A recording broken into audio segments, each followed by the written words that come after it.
One of the things that I do in my practice is I work a lot with women who were conditioned to be caregivers, in their upbringing. And what that means is women who, even as daughters, were parentified children, meaning that they learned very early on that they had to take care of responsibilities of the household. They may have had to take care of their siblings. They may have had to take care of their parents, and basically were just put in a position where they had to grow up too fast.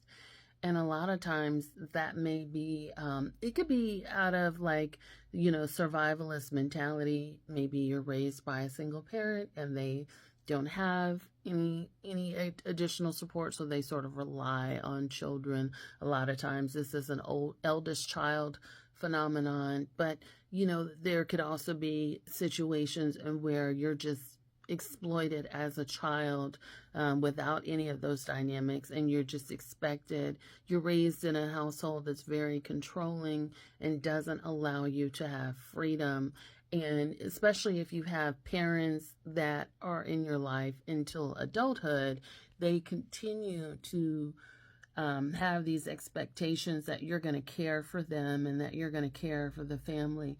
And an example of this, I've worked with professional athletes, and just other well-to-do professionals, that they grow up, they leave home, and then they start earning some real big guy money, big girl money, right? And so the expectation is like, oh, once you get out of our situation, then the expectation is you're going to still continue to carry your family financially. You're going to still continue to take care of us as much as or better than you take care of yourself. And you've seen this play out on TV shows and things like that, where there is the expectation that if you're always going to take care of us, no matter if we're a grown, capable, and able adult, able to go out and get a job and take care of ourselves, we still expect that person to take care of us and money home, send things home,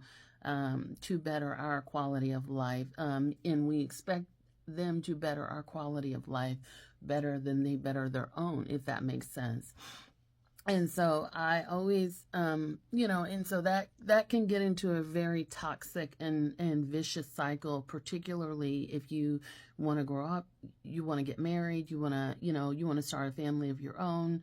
That can create these, these cycles of resentment where your own family that you start to create can feel very resentful or off-put, at least by your family of origin, because you're still taking care of people.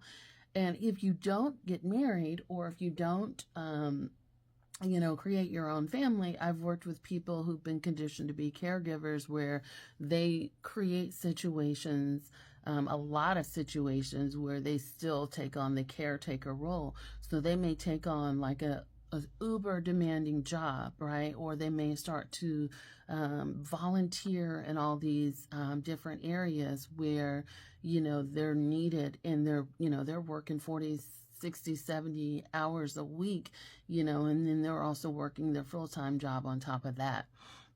And so in my practice, when I'm working with clients, I oftentimes will tell them, like, you need to stop volunteering for at least a year, right? Because right now you don't have a healthy relationship with caregiving, or you're not rationing the energy, in a way that's appropriate and healthy. You're just sort of diving in based off of patterns that you've been conditioned to believe.